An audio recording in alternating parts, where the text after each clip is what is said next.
Lieutenant Colonel Sarah Martinez stepped out of the military transport vehicle, her boots hitting the dusty ground of Forward Operating Base Sentinel, with purpose. The scorching Afghan sun beat down on her uniform as she adjusted her gear and surveyed the sprawling base that would be her new command. After 15 years of dedicated service, countless deployments, and a spotless record, she had finally earned her position as the base's new commanding officer. The 42-year-old officer had worked twice as hard as her male counterparts to reach this moment. Every promotion had been earned through exceptional performance, strategic thinking, and an unwavering commitment to her soldiers. She had graduated top of her class from West Point, served with distinction in Iraq, and had successfully led multiple operations that saved countless lives. Her reputation preceded her, a tough, fair leader who commanded respect through competence rather than fear. As she made her way toward the command center, soldiers stopped their activities to salute. Some faces showed curiosity, others respect, and a few displayed barely concealed skepticism. She had grown accustomed to being the only woman in leadership positions, but she never let it affect her confidence. Her father, a retired Marine colonel, had taught her early in life that respect wasn't given.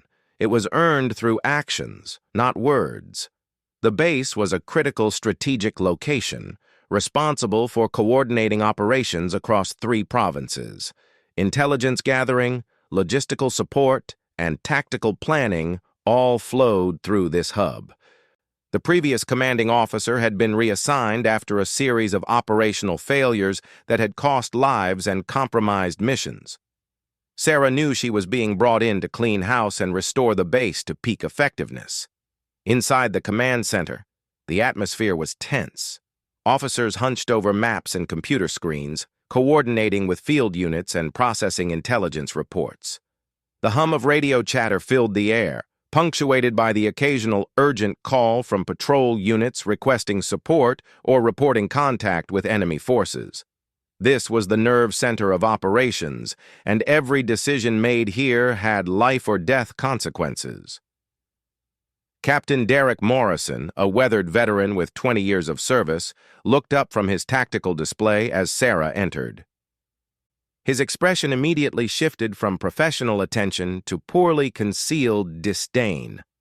Morrison had been the acting commander during the transition period, and many had expected him to receive the permanent position. The fact that it had gone to someone he viewed as an outsider, and a woman at that, clearly rankled him. "So you're our new CO," Morrison said, his tone dripping with barely disguised contempt. He made no move to stand or salute, a deliberate breach of military protocol. The other officers in the room sensed the tension immediately, their conversations dying down as they watched the confrontation unfold. Sarah maintained her composure, her expression remaining neutral despite the obvious disrespect. She had dealt with men like Morrison before, career officers who felt threatened by change and who believed that gender determined leadership capability. She knew that how she handled this moment would set the tone for her entire command tenure. "Captain Morrison, I presume," she replied evenly. "I've reviewed your service record. You've been with this unit for 3 years. Her voice carried the authority of her rank, but also a measured calmness that suggested she was not easily provoked. Morrison scoffed openly, finally standing but making the gesture seem grudging rather than respectful. 3 years of real combat experience, unlike some people who get promoted based on politics rather than performance.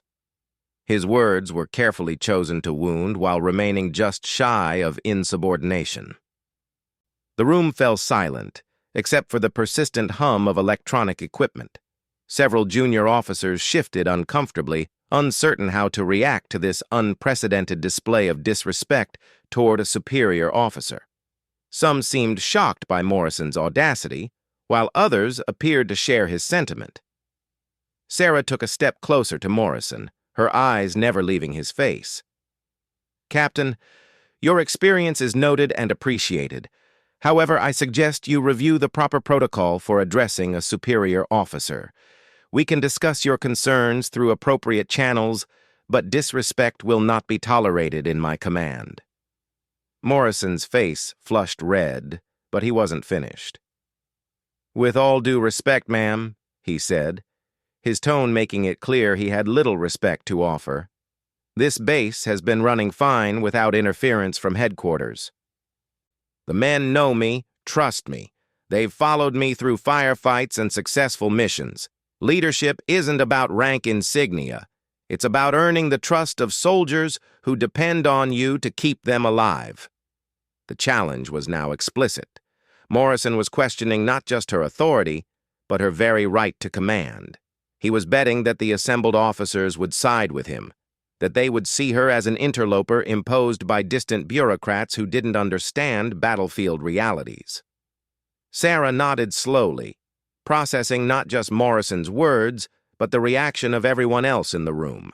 She could see some officers looking uncomfortable with his brazen insubordination, while others seemed to be evaluating whether they should support his position. This was a crucial moment that would define her command before it even truly began. "I understand your perspective, Captain," she said, her voice remaining steady. "You're right that trust must be earned. However, you seem to have forgotten that rank structure exists for good reason. Military hierarchy isn't optional. It's essential for effective command and control, especially in combat situations." Morrison crossed his arms, his body language screaming defiance. "We'll see about that.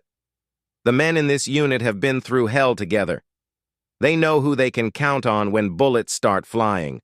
Respect isn't automatic just because someone pins new insignia on their collar." The temperature in the room seemed to drop several degrees. Other officers were now openly staring, some appearing horrified by Morrison's continued disrespect, others seemingly emboldened by his example. Sarah realized that this confrontation was about much more than one insubordinate captain. It was about whether she could establish her authority over the entire command. She had hoped to begin her tenure by building consensus and demonstrating her capabilities through action. Instead, she found herself forced into a power struggle before she had even unpacked her gear. Morrison was gambling that she would back down, that she would try to mollify him rather than assert her authority. He was about to learn how wrong he was. The radio crackled with an incoming transmission from a patrol unit requesting clarification on rules of engagement for a developing situation. All eyes turned toward Sarah, waiting to see how she would handle her first operational decision as commander. This was the moment Morrison had been waiting for, a chance to see if she would defer to his experience or assert her own judgment. Sarah walked calmly to the communications station, her movements deliberate and confident. Whatever happened next would determine whether she could effectively command this base or whether Morrison's challenge would undermine her authority from the very beginning. The assembled officers held their breath, sensing that they were witnessing a pivotal moment that would shape the command climate for months to come. Sarah picked up the radio handset with steady hands, her voice clear and authoritative as she responded to the patrol unit. "Bravo 7, this is base command. Continue with standard ROE protocols. Maintain defensive positions and report any changes to the situation immediately." Her response was textbook perfect, decisive, clear, and appropriate for the circumstances. Morrison stepped forward, his face twisted with skepticism. That patrol is in a complex urban environment with civilians present. The situation requires nuanced understanding that comes from months of experience in this specific area. He turned to address the room rather than Sarah directly. "Bravo 7 has been requesting updated intelligence on local tribal dynamics for weeks. The standard protocols don't account for the political sensitivities we've identified." Several officers nodded in agreement, and Sarah could see the doubt creeping into their expressions. Morrison was using his knowledge of local conditions to undermine her credibility, positioning himself as the expert who truly understood the operational environment. It was a calculated move designed to make her look incompetent in front of the entire command staff. Without missing a beat, Sarah activated the intelligence database on the nearest computer terminal. Her fingers moved quickly across the keyboard as she pulled up detailed files on the region where Bravo 7 was operating. Captain Morrison, are you referring to the ongoing dispute between the Karzai and Ahmadi tribal factions over water rights in Grid Square 4-7 Alpha? She asked, her eyes never leaving the screen. Morrison's confident expression faltered slightly. Well, yes, that's one factor, but there are other considerations, such as the fact that both tribal leaders have family members working as interpreters for coalition forces, creating a complex web of loyalties that could be exploited by insurgent groups. Sarah continued, now turning to face the room. Or perhaps you're concerned about the recent intelligence indicating that Taliban recruiters have been using the tribal dispute as a recruitment tool, promising to resolve the water dispute in exchange for support. The room fell silent as Sarah demonstrated not just knowledge of the immediate tactical situation, but a deeper understanding of the political and social dynamics that drove conflict in the region. She had clearly done her homework before arriving, studying not just the base's operational parameters, but the intricate web of relationships that defined the local environment. Morrison's face reddened as he realized his attempt to expose her ignorance had backfired spectacularly. That's correct intelligence, but knowing facts from a briefing book is different from understanding how they play out in real situations. You're absolutely right, Sarah agreed, surprising everyone, including Morrison.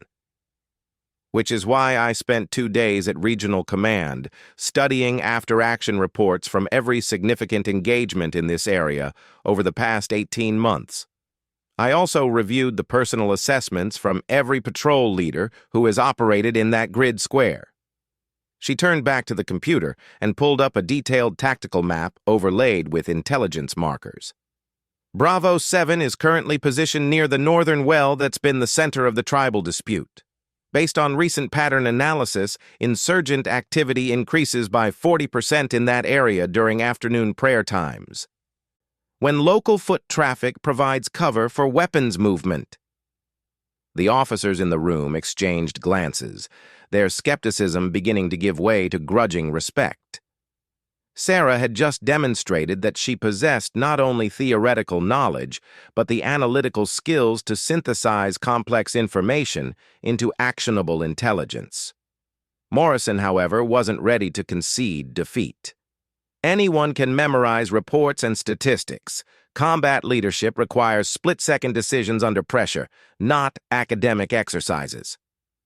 He gestured toward the radio. What happens when that patrol comes under fire and needs immediate support? Will you hide behind procedure manuals while soldiers die? The question hung in the air like a challenge. Sarah could see that some officers were still waiting to see how she would respond to direct questioning of her combat credentials. Morrison was pushing the confrontation toward dangerous territory, questioning not just her knowledge but her courage and competence under fire. "Captain Morrison," Sarah said, her voice taking on a harder edge, "are you questioning my combat experience?" She stepped closer to him, her posture straightening to emphasize her authority. "Because if you are, I suggest you review my service record more carefully." "I've seen your record," Morrison shot back. "Staff positions and brief deployments, very different from leading soldiers through sustained combat operations." His words were chosen to wound, implying that her promotions had come through political connections rather than battlefield leadership. Sarah's expression hardened, but her voice remained controlled. "Captain, my last deployment involved leading a joint task force through a 6-month operation that resulted in the disruption of 3 major insurgent networks and the recovery of substantial weapons caches. That operation was successful because it combined detailed intelligence analysis with aggressive tactical execution." She moved to another computer terminal and quickly accessed her personnel file. "Perhaps you'd like to review the Bronze Star and Purple Heart citations that resulted from that deployment?" Or would you prefer to discuss the commendation letter from the theater commander praising my exceptional tactical acumen and inspirational leadership under fire? The room's atmosphere shifted perceptibly. Even officers who had been sympathetic to Morrison were now looking uncomfortable with his continued challenges. Questioning a superior officer's combat credentials and decorations was approaching the line of serious insubordination. Morrison's jaw tightened, but he pressed on. Medals don't mean anything if your soldiers don't trust you to make the hard calls. This base operates as a team, and that team has been built on relationships forged in combat. You can't just walk in and expect automatic loyalty. You're absolutely correct, Sarah replied, once again surprising him with her agreement. Trust must be earned through consistent performance and genuine concern for soldier welfare, which is why I've already reviewed the medical evacuation procedures, supply chain logistics, and force protection measures currently in place at this base. She pulled up a series of documents on the screen behind her. I've also identified several areas where we can improve soldier safety and mission effectiveness. For instance, the current patrol rotation schedule doesn't account for crew rest requirements outlined in theater directives. This has resulted in a 20% increase in minor accidents and equipment failures. Several officers leaned forward with interest. The patrol rotation issue had been a source of grumbling among the troops, but previous leadership had dismissed their concerns as inevitable complaints about difficult conditions. Additionally, Sarah continued, our ammunition resupply schedule has created periods where forward outposts operate below recommended stockage levels. I've already initiated coordination with regional logistics to establish a more robust resupply timeline that ensures our soldiers never face shortages during critical operations. Now she had their attention. These weren't abstract policy discussions, but concrete improvements that would directly impact soldier safety and mission capability. The officers could see that she had spent significant time analyzing their operational procedures and identifying practical solutions to real problems. Morrison felt the momentum shifting away from him. Those are administrative issues. When bullets start flying, soldiers want leaders who have been there before, who understand what it's like to make life-or-death decisions under fire. Captain Morrison, Sarah said, her patience finally wearing thin, you seem to be operating under the assumption that I lack combat experience. Since you've made this personal, let me clarify something for you and everyone else in this room. She moved to the center of the room, her presence commanding attention from every officer present. 3 years ago, during Operation Iron Resolve, my unit was tasked with securing a village that intelligence indicated housed a high-value target. The operation was supposed to be a quick in-and-out extraction. Her voice took on the measured tone of someone recounting events that had been seared into memory. Instead, we walked into a well-planned ambush. 43 insurgents with prepared positions, mortars, and RPGs. My unit was pinned down for 6 hours while we called for support and medical evacuation. The room was completely silent now, even the radio chatter seeming to fade into the background. Every officer was focused on Sarah's words, recognizing the gravity of what she was describing. During that engagement, I made 17 separate tactical decisions that kept my soldiers alive while we eliminated the insurgent position. I personally provided covering fire while our medic reached 2 wounded soldiers who would have died without immediate treatment. And when our communications were damaged by mortar fire, I coordinated our extraction using hand signals and predetermined rally points that I had established during mission planning. She paused, letting the weight of her words settle over the room. That operation resulted in the elimination of a major insurgent cell and the rescue of 4 hostages, including 2 American civilians. More importantly, every one of my soldiers made it home alive despite facing overwhelming odds. Morrison's confident demeanor had completely evaporated. He was beginning to realize that he had seriously underestimated his new commanding officer and that his public challenge to her authority was backfiring spectacularly. The radio suddenly crackled to life with urgent transmission that cut through the tense atmosphere. Base Command, this is Bravo 7. We have multiple insurgents moving toward our position. Request immediate guidance on engagement protocols. Over. Every eye in the room turned toward Sarah. This was the moment Morrison had been waiting for. A real-time crisis that would test her leadership under pressure.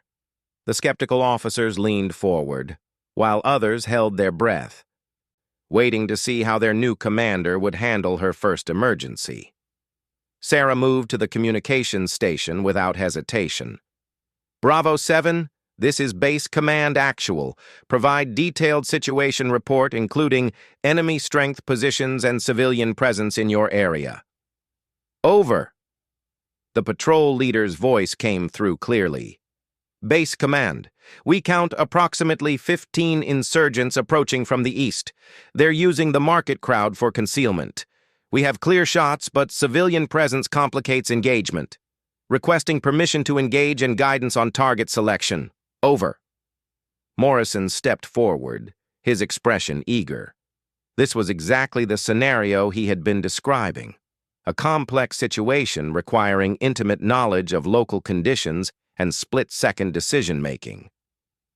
He was confident that Sarah would either defer to his expertise or make a mistake that would validate his criticisms. "Ma'am," Morrison said loudly enough for everyone to hear, "this situation requires understanding of the specific market dynamics. Those vendors have relationships with both coalition forces and local insurgents. The wrong decision could turn the entire neighborhood against us." Sarah's eyes never left the tactical display as she processed the information. "Captain Morrison, are you referring to the fact that Thursday afternoon is when the Ahmadi tribal vendors control the eastern section of that market, while the Karzai vendors operate from the western stalls?" Morrison's confident expression flickered. "Yes, but there are other factors, such as the fact that insurgents prefer to stage attacks from the eastern section because the Ahmadi vendors are more sympathetic to their cause, while the western section provides better escape routes through the alley system that connects to the river," Sarah continued, her voice remaining calm despite the developing crisis. Without waiting for Morrison's response, she keyed the radio. "Bravo 7, confirm you have visual on insurgent positions in the eastern market section. Are civilian vendors clearing the area or remaining in position? Over. Base Command, vendors are moving away from eastern stalls, but western section remains active. Insurgents are using abandoned eastern stalls for cover. We have clear fields of fire on eastern positions without endangering western civilians. Over." Sarah nodded, her tactical analysis proving accurate. "Bravo 7, you are cleared to engage insurgent positions in eastern market section only. Avoid engagement near western stalls. Coordinate with Apache 27 for overwatch support. Confirm understanding." Over. Base Command, understood. Engage eastern section only. Avoid western positions. Coordinate with air support. Bravo 7 out. The radio fell silent except for the distant sound of gunfire that could be heard faintly through the transmission. Every officer in the command center watched the tactical display as friendly and hostile positions were updated in real time. Sarah had made a decisive call that balanced mission requirements with civilian protection, demonstrating the exact kind of nuanced understanding that Morrison had claimed she lacked. Morrison's face had gone pale as he realized the implications. Sarah had not only handled the crisis effectively, but had demonstrated superior knowledge of the local situation. His public challenge to her competence was now clearly backfiring. "Captain Morrison," Sarah said, turning to face him directly, "I notice you seem surprised by my familiarity with local market dynamics. Perhaps you assumed I hadn't bothered to study the intelligence files from previous operations in that sector." The room was silent except for the ongoing radio chatter coordinating the tactical situation. Other officers were now openly staring at Morrison, some with expressions of embarrassment on his behalf, others with poorly concealed satisfaction at seeing his arrogance deflated. Morrison tried to recover. "Ma'am, I was simply trying to ensure all factors were considered. The safety of our soldiers requires— The safety of our soldiers, Sarah interrupted, her voice taking on a hard edge, requires competent leadership that combines thorough preparation with decisive action. It also requires a chain of command where officers respect the authority of their superiors rather than undermining them in front of subordinates. She stepped closer to Morrison, her posture radiating authority. Captain, your behavior since I arrived has been unprofessional and insubordinate. You've questioned my qualifications, challenged my knowledge, and attempted to undermine my authority in front of the entire command staff. The atmosphere in the room grew thick with tension. Other officers shifted uncomfortably, sensing that this confrontation was reaching its climax. Some looked sympathetic to Morrison, while others appeared relieved that someone was finally addressing his disrespectful behavior. Morrison's jaw tightened.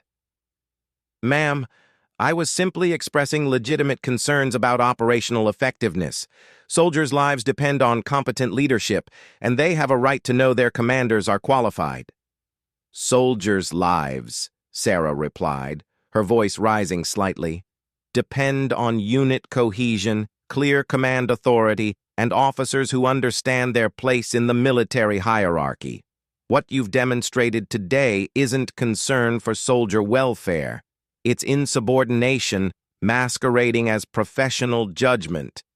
She moved to the center of the room, addressing not just Morrison but every officer present. "Let me make something absolutely clear to everyone in this command center. I didn't request this assignment.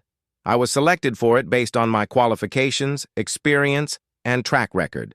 The decision wasn't made by politicians or bureaucrats. It was made by combat commanders who understood what this base needed." Her voice carried the full weight of her authority as she continued. "I've spent the last 2 weeks studying every aspect of this base's operations. I know the names of soldiers who've been recommended for commendations. I know which equipment needs replacement and which procedures need updating. I know the family situations of personnel facing hardship and the career aspirations of officers seeking advancement." Several officers exchanged surprised glances. They hadn't expected their new commander to invest such personal effort in understanding their unit before even arriving. "More importantly," Sarah continued, "I know the operational challenges this base faces and I have specific plans to address them. These aren't theoretical solutions from a textbook. They're practical improvements based on my analysis of your actual performance data and resource requirements." Morrison made one final desperate attempt to salvage his position. "With respect, ma'am, leadership isn't about studying reports or analyzing data. It's about earning trust through shared sacrifice and proven performance under fire. The soldiers in this unit—" "Captain Morrison," Sarah said, her voice cutting through his words like a blade, "you've made your position clear. You believe that respect must be earned, and that soldiers should choose which orders to follow based on their personal assessment of their leader's qualifications." She paused, letting the weight of her words settle over the room. "Since you feel so strongly about earning respect through demonstrated competence, let me demonstrate something for you." Sarah moved to the communications station and activated the base-wide announcement system. Her voice echoed through every building and vehicle on the base as she spoke. "All personnel, this is Lieutenant Colonel Martinez. Effective immediately, all operational decisions will be coordinated through the command center. Any officer who has concerns about command policies or procedures will address them through proper channels. This base operates under military discipline and chain of command authority, not personal preference or individual judgment." She released the microphone and turned back to face Morrison and the assembled officers. "Captain Morrison, since you've publicly questioned whether soldiers should follow orders from commanders they haven't personally approved, you've created a situation that threatens unit discipline and operational effectiveness." The radio crackled with an update from Bravo 7. "Base command insurgent positions neutralized. No friendly casualties. Civilian area secured. Excellent tactical guidance. Base command. Bravo 7 out. The successful resolution of the crisis provided perfect punctuation to Sarah's demonstration of competence. She had handled a complex tactical situation flawlessly while simultaneously dealing with Morrison's insubordination. "Every person on this base," Sarah said, her voice carrying absolute authority, "from the newest private to the most senior non-commissioned officer, understands their position in the chain of command. They understand that military effectiveness depends on clear authority and disciplined obedience to lawful orders." She fixed Morrison with a steady gaze that left no room for misinterpretation. "Captain Morrison, since you seem confused about how military hierarchy works, let me clarify something that apparently wasn't clear to you when I arrived." Sarah straightened to her full height, her bearing reflecting every ounce of authority that came with her rank and position. Her voice filled the command center with unmistakable finality. "I am the commanding officer of this base. Every person here, from enlisted personnel to senior officers, reports to me either directly or through the established chain of command. Every operational decision ultimately requires my approval. Every policy implementation follows my guidance." The silence in the room was complete, broken only by the steady hum of electronic equipment and distant radio chatter from ongoing operations. "Everyone here answers to me," Sarah declared, her words carrying the full weight of command authority. "That includes you, Captain Morrison. If you cannot accept that basic principle of military organization, then you need to request a transfer to a unit where you can function effectively under proper supervision." Morrison's face had gone from red to ashen, as he finally understood the full implications of his challenge to Sarah's authority. He had backed himself into a corner with no graceful way out, having questioned her competence only to see her demonstrate superior knowledge and tactical judgment. The other officers in the room now looked at Morrison with a mixture of embarrassment and disapproval. His public insubordination had not only failed to undermine Sarah's authority, but had actually strengthened it by forcing her to demonstrate her qualifications and assert her command presence. "Captain Morrison," Sarah continued, her voice now carrying a tone of finality, "you will report to my office at 800 hours tomorrow for a private discussion about your future role in this command. Until then, you are relieved of duty pending review of your conduct today." Morrison opened his mouth as if to protest, then seemed to realize that any further argument would only make his situation worse. He came to attention and rendered a grudging salute. "Yes, ma'am." As Morrison left the command center, the remaining officers seemed to collectively exhale. The confrontation was over, and Sarah's authority had been definitively established. She had not only survived Morrison's challenge, but had turned it into an opportunity to demonstrate her competence and assert her leadership. "Gentlemen," Sarah said, addressing the remaining officers, "we have a mission to complete and soldiers to support. Let's get back to work." The command center gradually returned to normal operations, but the atmosphere had fundamentally changed. Where there had been skepticism and uncertainty, there was now clear understanding of the command structure. Sarah Martinez had established herself not just as the base commander in title, but as a leader who had earned that position through demonstrated competence and unwavering authority. In the weeks that followed, the base operated with unprecedented efficiency under Sarah's leadership, and even the most skeptical officers came to respect her combination of tactical expertise and genuine concern for soldier welfare.